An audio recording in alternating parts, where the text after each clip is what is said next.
like for how you sure. feel about that race, if that's okay. Yeah, yeah.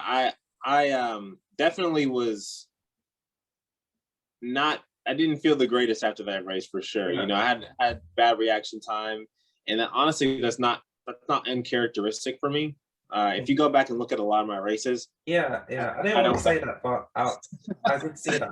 But no, I don't want to take anything away from you because what you have done is very crazy. Like compared to other sprinters coming to the scene, like I don't want to take anything away from that. Like coming onto the scene and managing to do what you've done, it's like amazing, you know? But it's like Yeah, to be very critical, like Mamba mentality, just like how you feel about your race execution at times, you know? yeah. I think that, honestly, at that point in my life, I was in that space of where I was. That's some personal things going on. Mm, And, you know, at the end of the day, that's not an excuse. So I can say, oh yeah, well, I had some personal stuff going on. It's not an excuse. I think that I'm not a man of excuses, and it's one of the one things I hate because, you know, it's one of my pet peeves. People always make excuses about their inadequacies or their lack of performance or their lack of ability. And what happens is people don't take responsibility mm. for what happened. Yeah, And in that moment, I take full responsibility for it. There's no excuses of, oh, well, you know, I had some stuff going on, right? No, I just got beat.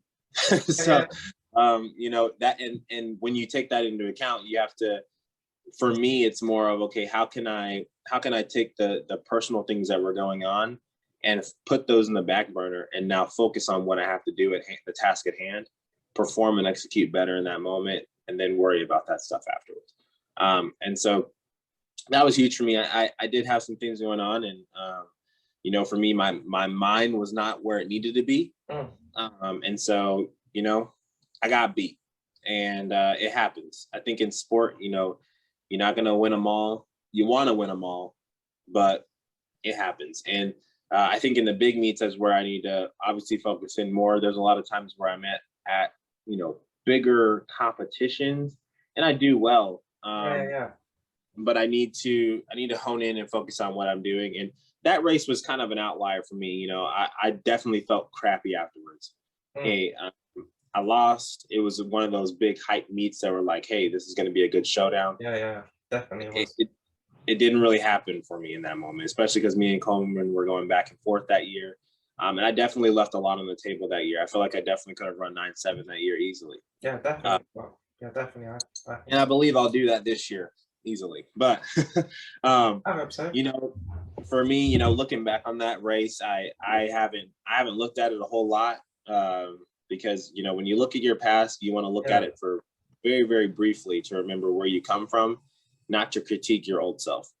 Um, that's that's a that's a nugget there, right? You want to look at where you've come and say, wow, I've achieved a lot. I've come from a place where I've grown a lot. yeah, And so I mean, that race definitely sucked. I can say that. It wasn't a great race.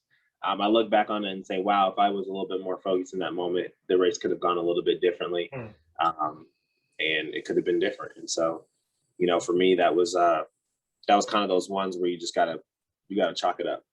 Say, hey man,